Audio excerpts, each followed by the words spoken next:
Hey, everybody. Welcome to the RotoWire Fantasy Football Podcast. Jeff Erickson here with Chris Liss, live from a backyard somewhere, a secret backyard in Florida and California somewhere. You'll be back in Portugal next week, though, dude. I'm excited. Hopefully. I'm hoping. Yeah, exactly. I got my negative test, so I'm able to fly. Heather's still waiting on hers, so hopefully we get out of here Thursday. I can escape from LA and get to my office and like have my stuff. It's been a crazy summer. Even before the COVID thing, I was like a nomad. I stayed in like 4 different places, went to Vegas. I've just been like so unable to just have like a routine and like stuff around. And so, yeah, I'm looking forward to it. I was just gone for like 5 days. I can imagine 5 weeks being uprooted like this, or longer. I'll get into it. I know people want to hear football, but I'll just get into this. So we flew in, it was an international flight from Portugal. We stayed at Heather's mom's house for 3 days. And then we went to Vegas. I went to Vegas for 4 days. And by that time, when I got back, Heather and Sasha had moved because the backstory, the place we were supposed to stay fell through literally when we were at the airport. Heather's mom's crazy friend that we were supposed to use her house bailed. Yikes.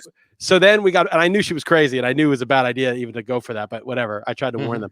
So get back from Vegas. And then we're in this place in Bel Air, which wasn't, it was nice for her to let us stay there, but it was like in the middle of nowhere and it was like one room and we had to be super quiet all the time. So that was 3 days. Then we got hooked up with this downtown LA apartment that was really nice. And that was for 8 days. Then we went back to Heather's mom for 9 days and we're supposed to leave, got COVID, went to my friend's parents' condo that was empty for 17 days. And now we're back at Heather's mom's house for 3 days and hopefully allowed to get out. This is how crazy the last 2 months are. Yeah, it's just got to be disorienting and all that there. We got a lot of news. So as a reminder, though, this podcast is sponsored, as always, by WinBet. Let's jump right into it. A.J. Brown. News came out on him today that the knee that has been bothering him, that he had surgery on, is bothering him again. Now that's why he sat out the preseason game this weekend. Adam Schefter from ESPN reports he'll be ready for week 1. There's got to be some concern, though. I mean, you're supposed to be ready after having this whole offseason to rehab. Yeah, I don't know if it's like if he aggravated. This is the thing that's unclear. Did he aggravate it doing something, or is it like, oh, it's just sore? I've been working on it. Like, you have your off season, you're working out and doing your weightlifting or whatever you're doing, and you're jogging and running routes with your teammates or whatever. But now you're actually like playing games and getting knocked around a little bit. Did it start to act up just because of soreness from the surgery, which could be no big deal? Like, okay, there's some residual. Yeah, it's just, being used in a way it hadn't been used. Or did he aggravate it? Did he actually like cut and feel something give a bit and now has pain? And I don't think that's clear. I think if it's the former, no big deal, right? I mean, there's a little bit of discomfort sometimes. But if he actually aggravated it, Stephania Bell sometimes talks about scar tissue has to get kind of worked in and it's not a big deal. But if he actually aggravated an injury, then it's a huge deal because it's the same, he had surgery on that exact knee. So we don't know yet. I'm still taking him early third, but there's obviously some risk now.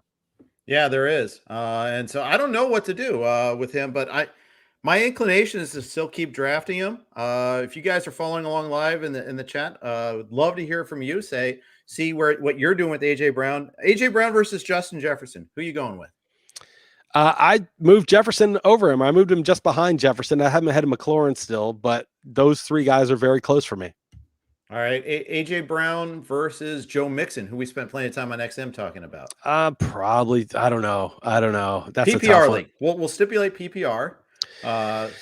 It depends this is a weasel answer, but it depends on what I've got at that point. I'm going to assume that I have one running back and 1 receiver because that's the most likely scenario. I probably take A.J. Brown, but I'm not committing to that. Like, because this could happen. I don't think Mixon will fall to round 3 in my draft tonight. But if that were that situation, let's say I had Taylor or Chubb or Barkley in round 1 and Metcalf or Ridley or someone like that in round 2. And now it's round 3 and I've got Mixon or Brown. That's a tough call. I mean, maybe if I took Barkley, I might take Mixon just in case Barkley's a little shaky early, get sort of the boring, reliable guy. But if I had Chubb, who's boring, reliable, maybe I take AJ Brown for the ceiling. So that, those are, I know that's kind of wishy-washy, but I'm undecided. AJ Brown or Allen Robinson? AJ Brown. But I like Allen Robinson. AJ Brown or touchdown Terry? I have him 1 spot ahead of Terry right now, but it's close. All right. That's where you, so chime in the comments. Let us know what you think about AJ Brown. We'll relay some of that on. You wrote up your RotoWire Invitational Draft. Mine just ended over the weekend. I'll write that up. We were a little slower than you guys. It's okay. With still 3 more weeks before the season starts, or 2.5 for the Thursday game. Still plenty of things that could happen. Still, even though we're like, oh my God, when's this preseason ending? When's this training camp ending? Still got a couple more weeks. So, but you did this draft. And you chose A.J. Brown over CEH, over Swift, over a couple other guys there. I took Swift, though, in round 3. Yeah, right. So that was the right choice. But, yeah, I took A.J. Brown over Jefferson, I think, and McLaurin. But that was before his knee thing. Right. That was an easy call for me. Yeah, but I also want to bring that up because CEH hurt his ankle. They say it's not a high ankle sprain. The fact that they had to come out and say that means it was close. It's like or just like everybody's so panicky about high ankle sprains because Michael Thomas's season got destroyed last year. Right. That they're like, oh, don't panic. We had a note today that said, or I saw a note today from some of the KC beat writers that said he did the walkthrough. We're not sure if he's going to practice. And that sounded pretty bullish. Like, oh, there's even a chance he's going to practice already. Right. I mean, you could sprain your ankle. I mean, you've rolled your ankle playing sports. Well, you probably haven't because you weren't going fast enough. But I've rolled my ankle playing sports a bunch of times. And I had to have surgery on it eventually because I neglected it. But when I first did it, you roll your ankle and it's a little sore and you get back and play through it and it's not a big deal. And not every ankle sprain is such a, as the Michael Thomas one. So we'll see. Not all of us have wispy ankle joints either, so some of us can just withstand a little. Oh no, you would not be walking. You would have been permanently disabled if you had the ankle injuries that I had. What's coming is we're both going to get hurt now. Well, no, I played a little bit of basketball a few weeks ago with my friend. It was me and my friend who used to play all the time, and his kids who are 15 and who plays and 13, they play all the time, and they beat us 11-8, which was annoying. Because it was like our last year, next year if we play, there's no way we'll win. And I just kept thinking, and I was wearing running shoes, and I kept thinking there is such a high Achilles or knee ACL tear risk right now with me at 50, like in my running shoes, like having not done this for 10 years, like going all out against these kids. And luckily we did not get here. We did not get injured. Yeah. It's just waiting to happen. That happened to me 4th of July. Our neighborhood goes nuts, right? We have a parade in the morning. We people rent golf carts and zip around the subdivision. We have a parade, then we have block parties. Well, there might be a little bit of drinking going on. We had this a guy, my neighbor had a hoop right up in the street, right? And so we were playing 3-on-3. And I messed up my ankle pretty good there doing that. It's such a mistake. It's such a mistake. I might have had a little alcohol at the time too. Nice. So that was the thing. It's and it was nasty for about 2 weeks, but good stories. All right. So CEH though, CEH versus Swift. What do you think? I got Swift higher than him just because I want to see the ankle clear up. And I'm pretty confident Swift is going to get 60+% of the touches and get a lot of catches. And I just don't know how many catches CEH is going to get because McKinnon's there, and it's not so much McKinnon, but they had Jamal Williams on 3rd downs. Like they didn't trust CEH. Obviously, Pat Mahomes by far the most important player in the NFL even, and they neither got to protect him. And if CEH's blocking wasn't great, that's one thing. And then the other thing is Mahomes doesn't check down. Like he scrambles and burns you deep to Tyreek Hill or Mecole Hardman or Kelsey. He can run with the ball. And we talked about this a lot, but if you have a pass catching running back like CEH or Eckler or somebody, you want Drew Brees or Phillip Rivers or Tom Brady or some statue to be your quarterback because they use those running backs as their legs. That is their scramble, is the dump off. But when you can scramble on your own, you have your own legs. You don't need that dump off, and also you can scramble and throw down the field like Mahomes.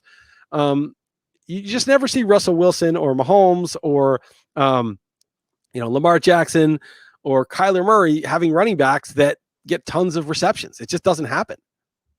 Yeah. I think that's true.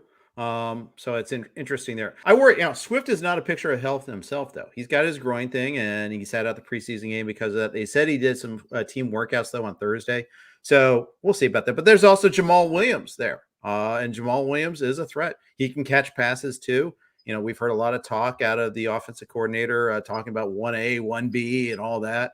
I mean, there's neither CH nor Swift are completely in the safe camp. Yeah, I think Swift is safer. I mean, obviously injuries notwithstanding. I mean, he's got to be healthy because I feel like no one cares about Goff, right? So like the blocking stuff is not going to be like, oh, you can't block, you're out. You know, if McKinnon or Darrell Williams, who got banged up himself, are even slightly more competent as blockers, like for Kansas City, it just makes so much sense to keep them in there as much as they can because the whole thing is Mahomes, right? I mean, CH is not that important, whereas Goff is just obviously a stopgap.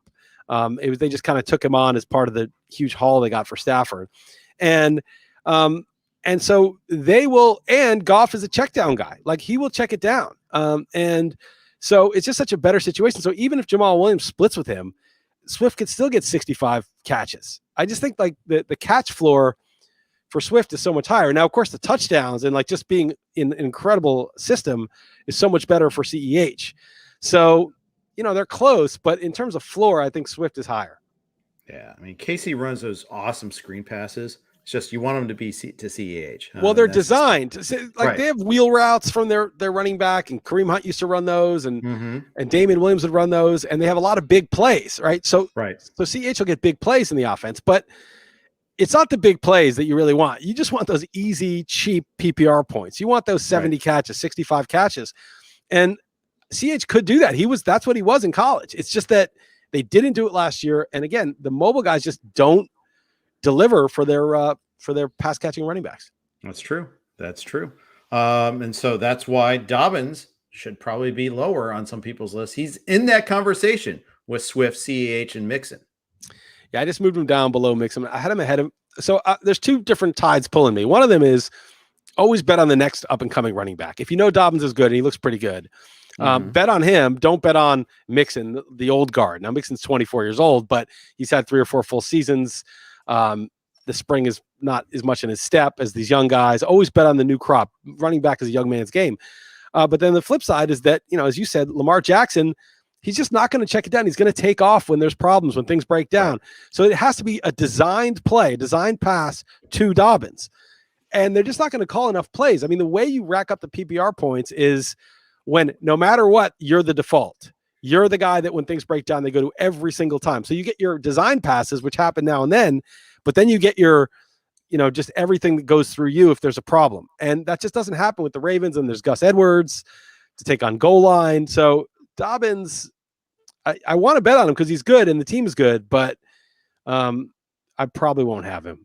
Let me cook up a scenario for you here, though. The Ravens have 4 of their top receivers and 5 of their top pass catchers, if you count Mark Andrews, with his cramps, all banged up in one form of a way. Bateman's out at least until week 2, probably maybe week 4 or 5. Hollywood Brown hasn't practiced since July 29th. He's starting to become I don't know. I was going to make some silly joke about that, but I'm going to go with it. I'm going to steer into it and make a silly joke. He's Everglades Brown right now. He's so far out of Hollywood, and it's Hollywood, Florida. So that's why you have to go that way. Okay. Yeah, you have to explain it. Too much explanation. Too much explanation. You have the most obscure references. That's your thing. Yeah. Obscure references. That's right. Yeah. That's just trying to go way out of Hollywood for him. But he's banged up. I think, who else? Also Sammy Watkins has been out for like a week now with undisclosed injury. It's so all these pass catchers are out. Might they be forced to have Dobbins in pass plays a lot more often? Maybe that's a good point. Will Dobbins run more real routes, not just little dump offs? Will they actually run routes out of the backfield? I mean, Andrews had cramps. That would be awesome. Well, he'll get some. I think they'll do that. But that's, again, you're not going to make your money on a couple of nice wheel routes. You might get some big plays and, maybe want to go for a touchdown. But you really just want 55, 60 catches for Dobbins. And it's hard to see that. Right. I think Andrews, as far as I know, the cramps are not like an indication of something that's serious. And so he's the main guy. And, Marquise Brown, for all I know, is not out from, a hamstring can be a real problem. Watkins, I just expect to be hurt. And Bateman is out for a serious amount of time. So, the Miles Boykins, if he's even makes the team or whatever, and those kind of guys, Duvernay, there's some other guys. I don't know how Boykins also hurt, by the way. Boykins the 4th. That's hurt. So it could be Devin Duvernay, who I kind of like. Well, it's a second-round pick, but I've heard he's kind of like a total bust. But you never know. A lot of these guys who, Tyler Boyd, we left him for dead, and he turned into a good player. So Yeah. I mean, and Duvernay, it's like year 2. I mean, it's not even like he's dead. He's had 1 year. Was he a rookie last year? I think so. It might have been 2 years ago. I don't know. I thought Boykin is in year 3 and Duvernay. Boykin's in year 3 for sure. Maybe Duvernay's only last year. Yeah. That'd be so crazy. Like he's totally forgotten.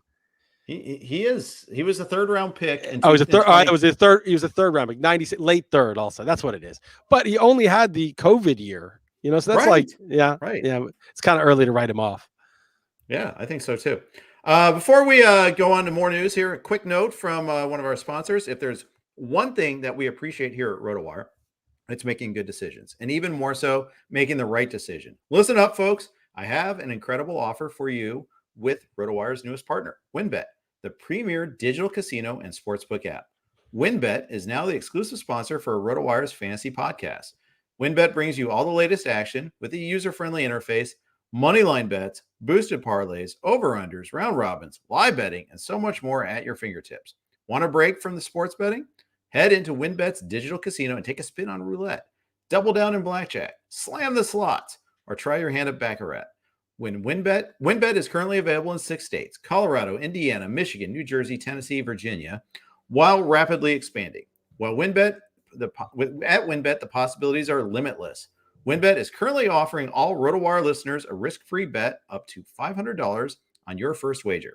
Download WynnBET now. That's WYNNBET. WynnBET, the exclusive partner for RotoWire's fantasy podcast. I'm Jeff. He's Chris. We are talking all sorts of yang. I had a question. When we were talking AJ Brown, Andy McGill asked, "What about Julio Jones? What about him? What's the latest on him?" I don't know. He got banged up. He hasn't been practicing. There's no dire predictions like he's not going to be there. Maybe I should lower him though, because no news is bad news when a guy is not around. But I didn't change his prediction based on Brown. I didn't move him up because it's not like Brown's supposed to miss time. And I don't think it's a weird thing where I don't think they really affect each other that much. Like, I think they're both going to get targets if they're on the field. They're both going to get a lot. It's just going to, I think Julio Jones, what he does is he replaces Corey Davis and then takes 40 more targets than Davis would have. But that comes from receiver 3. It comes from tight end. Right. Jonnu Smith left also. It's gonna take away from other players, not really Brown, is kind of my thinking. And since Julio, we'll see if he scores touchdowns this year. He's not much of a red zone guy. I don't know why. If that's just a fluke. I didn't change. So I didn't really change Julio much with Brown. And at first, when Julio signed, I moved Brown down. And then I thought about it more and I moved him back up. But I moved Julio down a little bit just now because I am a little worried. Like, when is he going to come back? So. Yeah. I mean, I'm worried just because he misses time too. Last couple of years, he's also older. He's older and he's big, right? Like I like the Antonio Browns when they age because they're so light, and they're so quick and light and they don't take the big pops. Julio Jones gets popped. And when he catches the ball, he's big and tall and he gets up and he falls from a high height. You see, Calvin Johnson used to make those catches where you extend and then pound down to the turf. Right. It's just harder on those guys. Calvin retired early. Andre Johnson lost it early. It's always the little guys that seem to last till those 37, 38-year-olds, the Steve Smiths and the Derek Masons and the Keenan McCardells and it's always the small guys that last. Larry Fitzgerald was kind of an exception. He was a little bit bigger, but he was such a just route runner. He wasn't really taking a lot of big pops. So Julio, I'm a little concerned with durability wise too at this age. Yeah, I don't have him. I don't have him anywhere. Nor do I. I don't want to really. I find reasons not to draft him even when he slips. Whether I'll just go another position. I think he's like wide receiver 20 right now. I'd probably take Tyler Lockett over him. I'd probably take Debo over him. I'd definitely take Ayuk over him. He's now down in the Higgins, Robbie Anderson, Chark level. And if I don't think I should be taking those guys over him, then I look to take another position. I just don't want him. Yeah, he's almost like another tier, right? Like it's like you just started a new tier. Yeah, I just moved Debo and Tyler Lockett over him while we're talking because I mean Debo's his own injury risk because he's just so physical. It's a tough way to make a living to catch a short pass and smash into people. But he's good and he's going to get a lot of short throws. I'm probably not going to get Julio if he stays at the current price. Right. I don't think he will stay. I mean, the fact is he's been out 3 weeks with undisclosed injury. That's the thing that's so annoying. The positive for Julio is that he's a top 5 all-time receiver, and when he was healthy last year, he was not losing a step. So he didn't show any skills decline like Andre Johnson did at this age. He was perfectly good. So that's the bull case. The bear case is obviously what we just said. He's just taken a lot of pounding and had a lot of mileage. Plus, you just have to deal with like the weekly questionable and missing practices things in season. This is a feature, not a bug with him. Yeah. All right, the Colts. We have some good news. Carson Wentz and more importantly, Quentin Nelson are returning to practice. Wentz is already with it, getting reps on the first team. Everyone's pretty bullish that he's going to be ready for week 1. That's the good news. The uncertain news is he going to be any good? We still don't know that. That's the thing we have that's unsettled. It's just the question is, how much of an upgrade is he over Jacob Eason? Yeah, I think the floor is what's the upgrade. It's ceiling wise. I think Wentz has got a limited ceiling. I don't think he's that good. His foot is probably going to make him less mobile, which was a small selling point for him. I think they're going to run the ball a lot, play defense, and just they've got 3 backs, but they got 1 great back. I just made a side bet with Ted Bell because he was saying no way Taylor gets more than 240 carries, and I said I'll go over 250. And then he said, well, with the 17th game, I said, okay, well, he has to do it in 16 games. So if he has to use the 17th to go over 250, then he wins. I said minimum 14 games. But I think they're going to lean on Taylor heavily, and they just may run a ton. They have, interesting receivers with Hilton, Pittman, and Campbell. Maybe Mo Alley Cox will break out, but I think they're just a running team, and Wentz, hopefully just provides a floor for them, a guy who knows how to play quarterback. So you moved Taylor up in your rankings. So where do you have him now? 3rd overall on the whole sheet. 3rd overall, 3rd running back, 3rd overall, ahead of Kamara, ahead of Zeke, ahead of many others there. You'll definitely get him if you're drafting 3rd. Do you, do you want to set a KDS so you get him 3rd or no? I mean, it's funny. I put up the snarky 150 last week, and a guy was like, "You have Gronk as the number 9 tight end. You don't have to take him there. That's ridiculous." I'm like, my cheat sheet isn't telling you where you can get them. It's not like, where you should take them. Like, obviously, let's say I knew Gronk would score 20 touchdowns this year. Let's say I just knew for a fact somehow he would be tight end 1. But and I would rank him tight end 1, but I still wouldn't draft him in the 1st round or the 2nd round. I'd draft him in the 11th, or I'd draft him in the 8th round just to make absolutely sure I got him. I'd way overpay just to make sure there was nobody who had the idea to get him. But you would still never draft him in the 1st round. And so, your rankings are what you're saying, how you value the guys, but you still have to look at the market and do your draft based on, what the cost is of these guys, what the going rate is. Obviously, right? Sure. I mean, so, you don't have to value them the same as the market, but you have to, structure your draft a little bit the same as the market. Yeah, without a doubt. And that's always the delicate balance there. So, okay, interesting. And you're drafting 9th tonight. You beat Chris Liss 3. It sold out in 30 minutes. People want a piece of you. So crazy. Or they want to draft. I think that's also they want to draft. They don't care who it is. Beat the Nutless Monkey would be just the same. A Nutless Monkey could sell out an NFC draft in 30 minutes. But I got the 9th pick. It was funny. I got my first choice, which obviously you don't expect to get your first choice of pick. And now I'm like, should I just have taken 1? Now I'm like, maybe I should just got McCaffrey. And what the hell am I thinking? This is crazy. McCaffrey's going to get 100 catches. This is stupid. What am I doing with the 9th pick? 3rd round reversal gives you a little help, but maybe, but McCaffrey didn't really answer the bell last year. And Dalvin Cook had 314 carries in 14 games last year, and he's been injury prone. Maybe that's a little bit too crystal ball-y in terms of predicting who's going to get hurt and who's not, which we don't know how to do. We'll see who's there at 9. I don't think Taylor will be because, it's a beat Chris Liss league, so people listen to me. But maybe not. Maybe those guys don't care what I think. Nick Chubb might be there. So there may be some, Barkley may be there. I don't think he's going to make it to the 2nd round anymore, where I'm picking. So I may go Barkley Metcalf. I may go Barkley Ridley. I may go Chubb Ridley. Those are the choices I'm going to make. So I don't know if I'd really thought it through. I mean, I was like doing the show and setting the KDS while we're talking. So I don't know if I knew I would have get the first pick, maybe I would have left it at 1. Right. But then I should have done that anyway, because obviously I could have gotten the first pick. but I just sort of wanted to draft from. I feel like I want to draft from the back end is sort of what I was thinking. And so now 24-36 is tough, in second and third rounds respectively there. Because I think there is like that end of the third round. There's a pretty significant. I think the end of the second is fine. I think you're going to get a player you really like with McCaffrey. The end of the third is where it costs you a bit. Right. I think, but McCaffrey, if he's healthy, is just so worth that price that you're paying. That it's a good slot. Again, like I told you, I have a little bad vibe on Gibson, and I had a bad vibe on the Cowboys a little bit relative to the hype. McCaffrey. I don't have a great, I don't know. You should be overjoyed to draft McCaffrey based on his usage pattern and his skill set, I guess. If you just eliminate the noise and the recency bias from last year, right. Like if you're just like, okay, look, what am I evaluating? I'm evaluating player skills and role, and the team isn't great, but it's run well enough.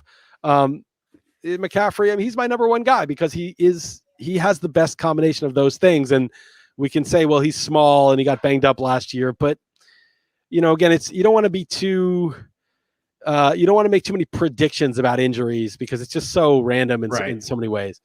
Right. And of course, setting your draft slot on a normal snake draft versus third round reversal is a huge consideration difference there. I mean, if you're not doing third round reversal, it's a snap call to do one. I think you just go as early. I think so too, because that early third pick is so good. With McCaffrey, I think that's right. You just keep it in order. I think the third round reversal pushes it a little bit. It depends who falls. Like, I like Taylor, right? So if he falls to 9, I'm feeling really good about that. And if by some miracle, which I don't think will happen, I get Barkley, then I got the nuts. To me, that's the nuts for an overall contest. Right. So we'll see. I have a feeling it won't go my way. I have a feeling it'll be frustrating. Like the guys I want, Taylor will go 8th, Metcalf will go before me in the second round, Barkley will go like at the turn. And then I'll just be drafting this team that's like Nick Chubb and Calvin Ridley, which are not really I like both those guys, but they're not like my guys. And I'll just be doing like a very sort of building block-ish, savvy, experienced draft, which there's nothing wrong with that, but it's not how I like to draft. No, I hear you. I hear you on that. Before we move on, as we've got a lot of other topics lined up here, quick note from our friends at Dynasty Owner.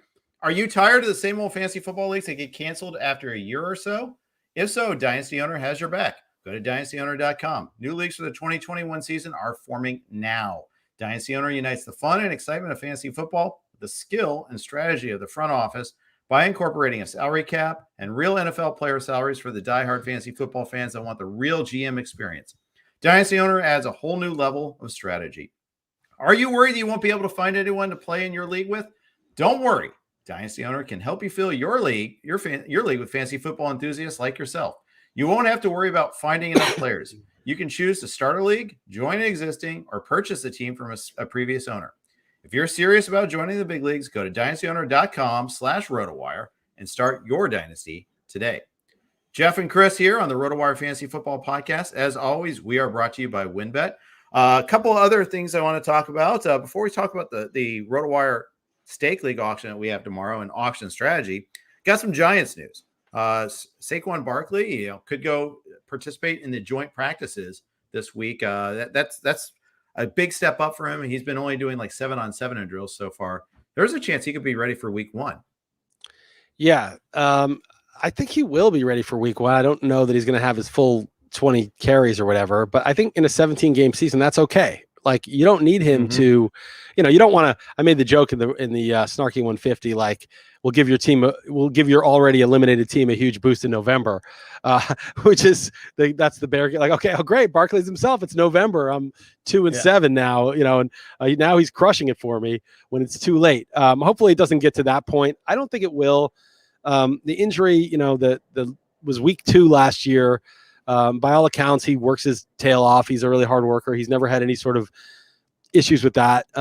And he looks healthy. He's not had a setback. I mean, he should be ready early in the season, and he should be ready to do the work. There is a little hold your breath factor with Saquon. It's just there's something about him that's a little fragile. When he hurt his ankle a couple of years ago, and then the knee, I don't know why. He's got too much muscle in his lower body, and the force is just really strong, and you're running on turf and artificial surfaces, and it's just like a risk. But again, same thing, crystal ball, like who's going to get hurt. He's at the timeline where he could be healthy. Not everybody's Adrian Peterson 2012, but I think certainly by like week 4 or 5, we might see the 100% Saquon. And for the first few weeks, you'll probably get enough with the pass catching to hold, to keep you going. All right. I'm not there on him. We've talked about this a little bit on XM, Sirius XM today, but that's great. That's why we do this. I see the case. I see the path to upside. I just think that the path is more crowded with impediments than I'm comfortable with. Yeah. I made the case on the show. He's got to stay healthy, right? That's one impediment. Looks like he's on his way, but everyone's got to stay healthy. He's coming off an injury. 2, Danny Dimes has to be the 22nd best QB, the Ryan Fitzpatrick, the Derek Carr. I think he can do that, but it's not a given, but he can. And the offensive line has to be the 22nd best offensive line, not the 32nd best. Right. Andrew Thomas was picked 4th. He was playing hurt last year. They've been together another year. A lot of young guys. So I think those things are pretty reasonable hurdles, but there are 3 of them, right? I mean, it's not like any one of them is no big deal, but 3 combined is harder.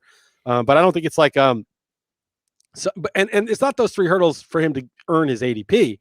It's 3 hurdles for him to be 1.1. I think there's also a 4th that he's himself, that he's the same explosive player, that he's still capable of making all those cuts, doing it at full speed. I think that's actually the biggest of the hurdles. Yeah, I mean, I think they've been really cautious with them, but Stefani talks about the confidence that guys have coming back from one of those injuries, whether they really, lean into it or they're sort of being a little more hesitant. But I mean, it's been a year. He didn't get hurt in week 10 like Peterson did that year. He didn't get hurt in week 8. He got hurt in week 2. So, and they've been cautious. They haven't rushed him back. So I would think most of these guys are pretty explosive still. But yeah, you're right. He's a 240-pound back at 6 feet. So there's a lot of force on that knee. There maybe, just as I talked about Julio Jones being kind of big and sort of like the cumulative toll with him, maybe if he were, more of a Kamara type, but then again, like he is like that. He's like Maurice Jones-Drew, only 6 feet tall. He's like a 5'8" guy, a 5'8", 207 guy, but he's 6 feet, 240. He's that really stocky, strong build, just even at a bigger size. Yeah. And I'm just wondering, does he have the same explosiveness? Does he have the same breakaway speed once he gets into the open? These are things that haven't been vetted yet. We don't know. And that to me is why I'm still staying away from him until like early second round, like 2, 3, 2, 4 is probably, pick 15 or so is where I'd probably be willing to take that chance. That's where I think that risk level lies for me. Yeah. I also feel like people are assuming the Giants offense is going to be, bottom of the barrel, and the line we talked about, but like Daniel Jones was good as a rookie. Like after his rookie year, people were like drafting him proactively and thinking this guy could be good. And last year he played with a horrible hamstring injury that most people wouldn't have even played with. So there were some mitigating circumstances about his bad performance last year. The pocket awareness is an issue regardless, but he was promising after his rookie year. So, I kind of think, like we make mistakes. Like, let's say last year was Stephon Diggs, right? We knew Stephon Diggs was a good receiver, but we were all like, well, this is a wasteland he's going to. And then it turned out to be anything but a wasteland. And so I think a lot of the resistance to Saquon is that the Giants are a bad offense, but they're likely to be a worse offense than, say, the Browns or, some team that's, closer to the middle or above average, but we don't know that. And so I feel like he's getting discounted because we're taking it just as a given that they're not going to be good. Yeah. True.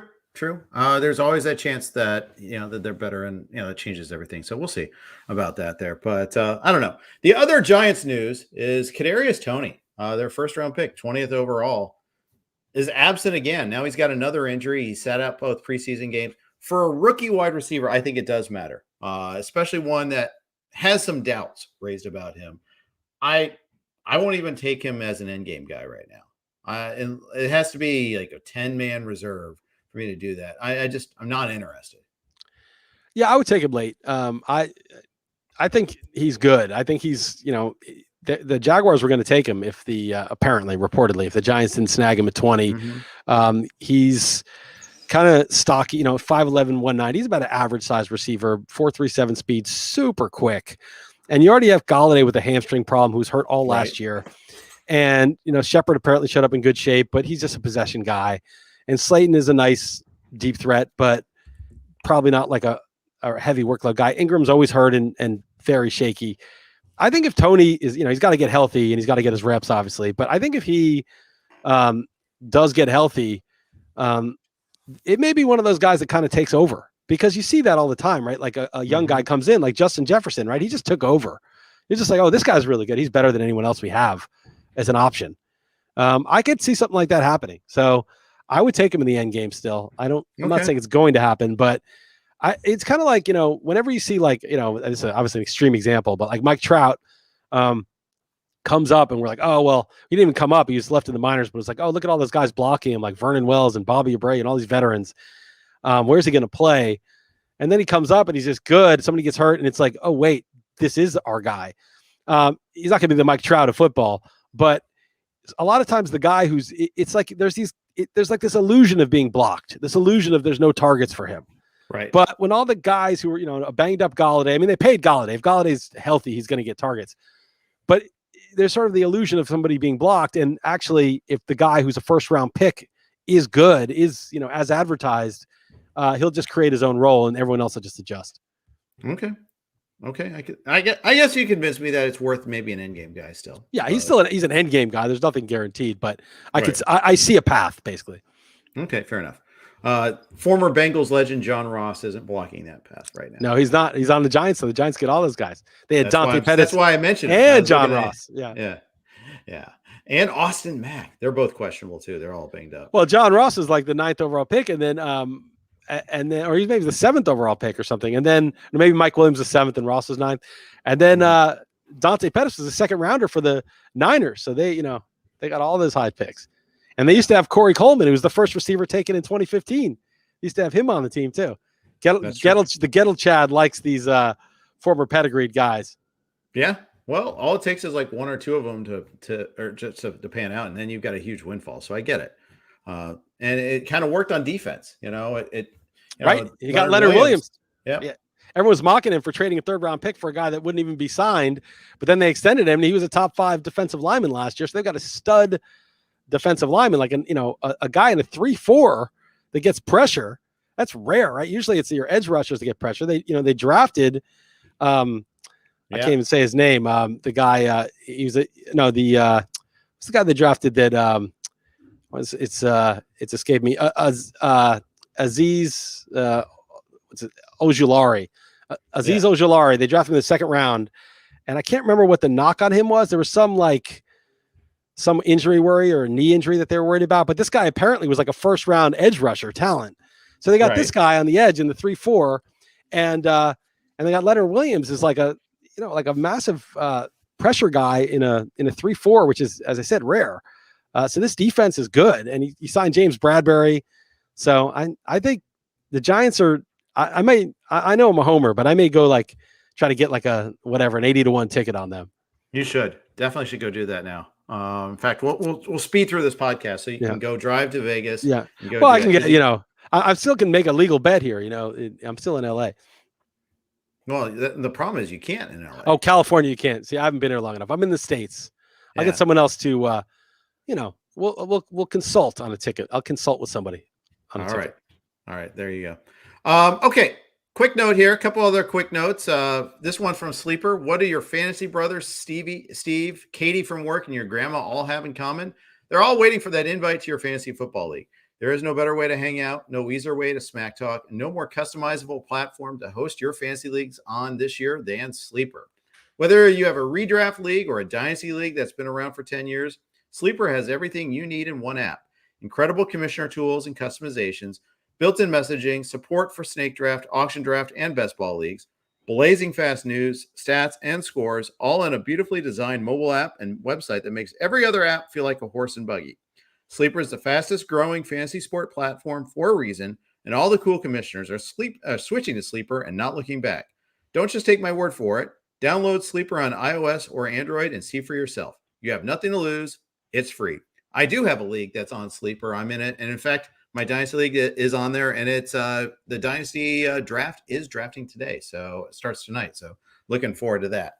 All right. Thanks to Sleeper there. The RotoWire Stake League is an auction league, and it's taking place tomorrow afternoon. I'm excited about this league there, Chris. Should be a lot of fun. And we had the steak dinner. That was a good time. Just had that here since you were in LA. That was nice to be able to pull that off. Let's talk about auction strategy and auction tips for a little bit. Yeah. So, my strategy is basically just to go big with 2/3 of my budget on 2 or 3, like 3 players, basically. Make sure that you get your money out there and then wait in the middle game. And then at the end, have like $60 left where everyone has 30 or 40 and start to pick little bargains here and there. And you can't be too choosy in the end game. I think it's really important to just take value and don't wait for your guy so much. You can once in a while, but usually it's like, wow, this guy's about $4 under what I would have him. I don't love this guy.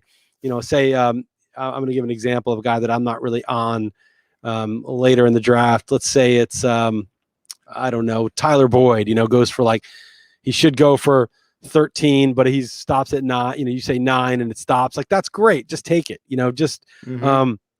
Don't worry that Boyd's not your guy. You're not going to be able to pick everything in the end game. You have more money, so you're going to get some bargains when people are getting cheap. But then you still have 2 or 3 really good guys, and especially for football, baseball too, though. But I just think that's the way to auction. I think you can be one of those just spreadsheet guys that doesn't go above your numbers and holds off. And if everybody's super aggressive, that can work. But the worst thing that can happen to you in an auction is the inventory is dwindling and you have a lot of money and you keep trying to like go to the mat for the last guy who's decent here, the last guy you really care about there. But there's one guy even with a lot of money who's also going to the mat for him. And they just start pushing these guys up. And now you're going to get tons of bargains late. But the problem is, let's say, in baseball, you have $260 budget and you get, 23 guys for $5 each that are really $10 each, so you've got the biggest, you've got the best efficiency of anybody in the draft in terms of like what you're spending on because you waited so long. Unfortunately, you only have $230 worth of guys with $260 and you've left the rest on the table. You've actually left $160 on the table because you've gotten them even cheaper. But even if you, calculate them at their full price, what they should be priced, you still lost money. So getting the money out is the number one job. Spending all your money is your number one job. Your number 2 job is spending it wisely. And I think like in the effort to spend it too wisely, sometimes you don't spend it. So I think, you don't need to win on your stars. You just need to break even. And you just need to win on a few bargains. And so structure your draft to break even or lose a little money on the stars and then have enough to win on some bargains. So one of the things that you've dealt with this before, I have too, you spend early and you get some of those stars early on. The thing you got to avoid is then that next level of like avoid spending sticker price on, let's say, wide receiver 3, whether it's Boy, someone like that. When you've already spent the money, when you've already, and you budget a little bit there, you find yourself price enforcing on guys you don't necessarily want, but are like, there might be a value or two to your spreadsheet, but it's costing you because then you don't have the flexibility in the end game. Yeah. Like two rules, like don't shop in the range that you shouldn't be in. So if I've got my 3 studs, 3 first, second round picks for 2/3 of my budget, I do not want to be shopping in the $26 range in the middle game, even if the guy's a $31 player.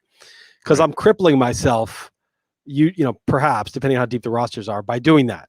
It would have to be such a sick bargain for me to do that.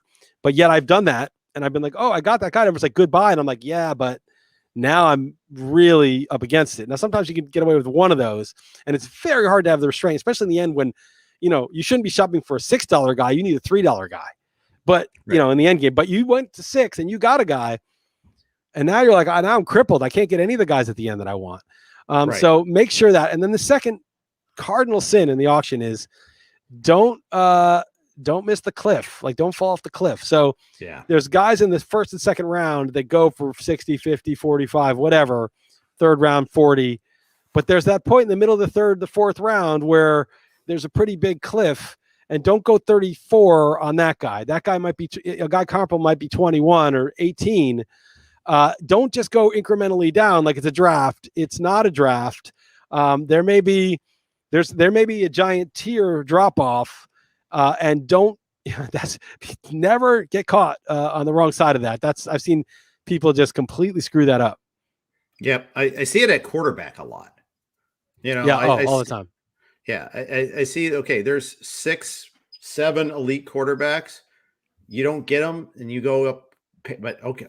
Oh, so maybe I should go 10 on the next guy. No, it's not 10. It's 4. Right. It's 3. Yeah, and that's a tricky spot too. We got ours is a 14-team league. There is some concern about getting shut out on the next tier, the third tier even, but don't get caught up in that. Don't. You'll find yourself really lacking later in the end. Get Roethlisberger for $2 or Darnold for $1 if you have to. And I can't believe I'm saying Darnold in a positive way. I think my contract. It's against your brand. Yeah, my contract is like, no, you're not allowed to say that. But yeah, get Darnold for $1 or Roethlisberger for $2 or Goff for $1, rather than going 14 on Matthew Stafford when when Aaron Rodgers was 16. I think that's where you get caught. And maybe you really love Matthew Stafford, it's fine, and I can be wrong about that. But the point is just understand that it's not going to go down incrementally dollar by dollar. It may drop $8 or $9 to that next tier. Right. And absolutely be aware of that, and be aware of that where that lasts for sure. One final note, one final advertisement, I should say, from our Blue Wire sponsors right here. All right, great. So we're talking a little bit about the Stake League auctions. We'll talk about those results on the show later this week. We might even talk about it on next Monday's podcast too. But finally, did another draft that you did. You kind of looked at a little bit. We talked about it on SiriusXM today, and that was the Flex, which is the Fantasy League of Experts Super Flex draft, which was super fun. I love Super Flex leagues. If for those who are unfamiliar, a Super Flex league is where you have an extra flex spot where you can use a quarterback. In other words, it's a 2 QB league. Let's not kid ourselves.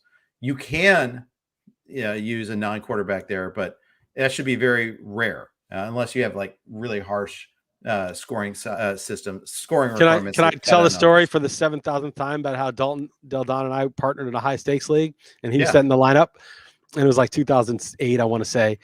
And he decided to start Santana Moss over Matt Schaub because Schaub had a tough matchup against like the Ravens or somebody.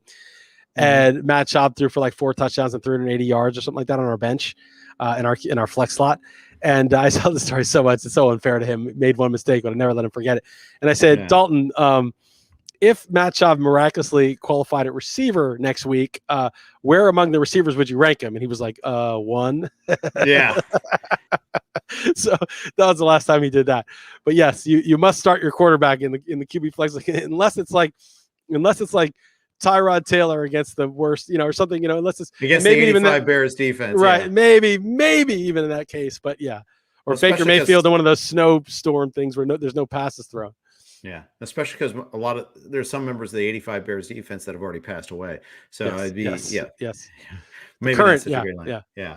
But yeah, it was fun. So I did the Super Flex League draft, and the question is, can you still play a weight on the quarterbacks play in a Super Flex League? I think the answer is yes, although with an asterisk. I think you have to be aware of, this is where you really have to be hyper vigilant about where the tiers are. And if you do wait on it, you don't get that first or second tier quarterback. You better get 3 pretty darn quickly. Yeah, you'll have an advantage, with the bye weeks and the injuries to have 3 quality quarterbacks in a 12-team league. Not everyone can have 3. Right. And then, I liked what you did. You took Zeke in the first, and then you took Herbert in the second. So you didn't really wait, but you waited. I mean, not waiting is getting one right away. And I think Herbert's a first-round value in a QB flex. So you got him in the second, and you got Metcalf and AJ Brown, and you still got Trevor Lawrence. So for me, that was, you got 2, top 11 quarterbacks on my board, despite going, pretty big on running back and receiver in those early rounds. So I think you played it right. Now, you could have got burned, right? I mean, if Herbert gets taken before you and Lawrence gets taken, then it gets a little more difficult. But I think the hard part about the QB flex is the ADPs are not as they're not as known as there are in the non-QB flex. So you don't really know exactly, you don't know ever, but you really don't know what quality of quarterback is going to be there for you. So when you take Metcalf over Lawrence, say, you don't really know. You're like, okay, I'll take Right. Metcalf in round 4 and we'll see who I get in round 5. And you're like, wow, I got Lawrence. That's great. But you didn't know that would happen. And so there's a little bit of luck and gambling involved in it, but it seemed like it paid off for you. Yeah, I liked it. I liked it a lot. Now, Urban Meyer might screw around with Trevor Lawrence. He may do stupid things. He may be like a ground chuck offense. I don't think so. I think Lawrence is the real thing. I think that, he's purposely kind of dialing down the hype, if anything, just to kind of maybe lessen expectations. But I want him. I want him. I want pieces of this Jacksonville offense. To that end, I got other pieces of this Jacksonville offense. I got ETN, running back 27. I like that quite a bit. Is it full PPR or half? Half. Okay, so he should be running back 27 or Right. low. I mean, he could just dominate and just be so good that it doesn't matter. But Right. the half PPR is a big difference with him. It does. It is a difference, and it does matter. But Ronald Jones went right before him. Right. Trey Sermon went right before. But Sermon and Jones they'll get bumped up, a little bit. I mean, especially Jones gets bumped up in a half from full. A little bit, but Sermon, Sermon had a mystery injury of his own. Didn't play last night in the preseason game. Saw that. Well, Jones is like a beast early down runner on a really good team. Like, in a half, in full PPR, you got to dock him, but he's going to catch some passes anyway because Brady throws to every one of his running backs. He checks down all the time, and so if Jones is there, even if he drops half of them, he's going to catch 25 passes just being there. Yeah, but he'll check down to Leonard Fournette too, who I also got, by the way, in the 10th round, running back 36. I got Connor, who I actually like him better in a half point PPR because he's going to get more goal line carries than Edmonds is. I think that's a bet I'd be willing to make. And then I finally got Murray, who also benefits a little bit in standard and half point PPR leagues. So these are all guys. I didn't get that many running backs, but keep in mind it's a 16 team league. 16 team league, 16 round draft, which means the waiver wire in a super flex league is going to be a little deeper. It's going to be super deep running backs because people are going to have 4 quarterbacks. They're going to have 2 starters and a backup, and then they're going to pick up a speculative guy. They'll pick up the Mac Jones, or they'll pick up, whoever loses those, Andy Dalton or whatever. So like some of the roster spots, some of the bench spots are going to be taken up by QBs that would never be taken up in a 1 QB league. And so there's going to be tons of running back receivers. Right. I wouldn't care about depth at running back receiver that much. You want your starters and you want good players, but I would do exactly that. I'd probably want depth at quarterback and just kind of cycle through the bottom of my roster at running back receiver. Yeah. And you have your elite guys, and then that's right. And then hopefully you're set at quarterback, so you don't have to spend your pickups on that. I only have 1 tight end. If there's a weakness, I waited and got Gronk as tight end 17. Twice I missed out on tight end tiers.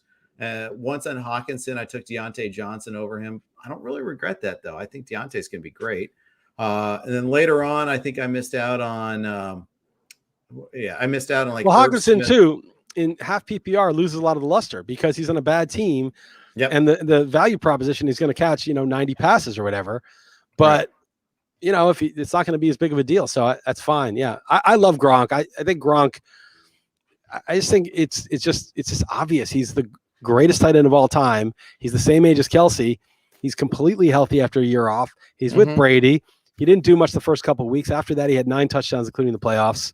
I think he should be, the top 10 tight end, and so get him at 17 is good. I think a lot of advisors in our industry suggest either go really early on tight end or go really late. I went the really late part. I just didn't get a second one. I think, if anything, that might be just there'll be tight ends on waivers. There'll be tons of them. Yeah, I think that's the case. I missed out by a little bit on Jared Cook, and I probably should have taken him. But again, only 20 tight ends got taken. That means there's going to be some on waivers. Only 69 receivers got taken. There'll be some of those on waivers. Well, know your format. Understand how it's going to play out. I mean, you learn more when you play a format a lot, and you get used to it, and you understand like what it's really like. But you can anticipate a little bit. You can say, well, this is a 6-man bench with QB flex. There's going to be a lot of these guys to pick up. Don't worry about it. 20 tight ends got drafted, right? And tailor your draft that way. I mean, that's understand in advance like what the implications are for that. That's right. All right. Any parting thoughts? Anything else you want to talk about before we sign off today?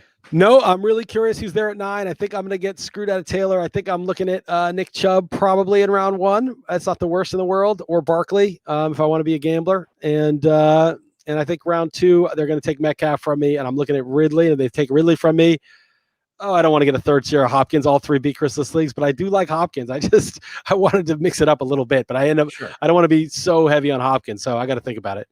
All right. Well, maybe next week we'll talk about diversification versus versus just doubling, tripling, quadrupling down on your players. So there you go. And maybe we have to get a beat Chrisless for Portugal rises again. I'll do it. If they want to do it, I'll do it. All right. Very good. That's going to end up today's pod. I want to thank WynnBET for the sponsorship. Thank you guys for tuning in and listening. Thanks for the comments, guys.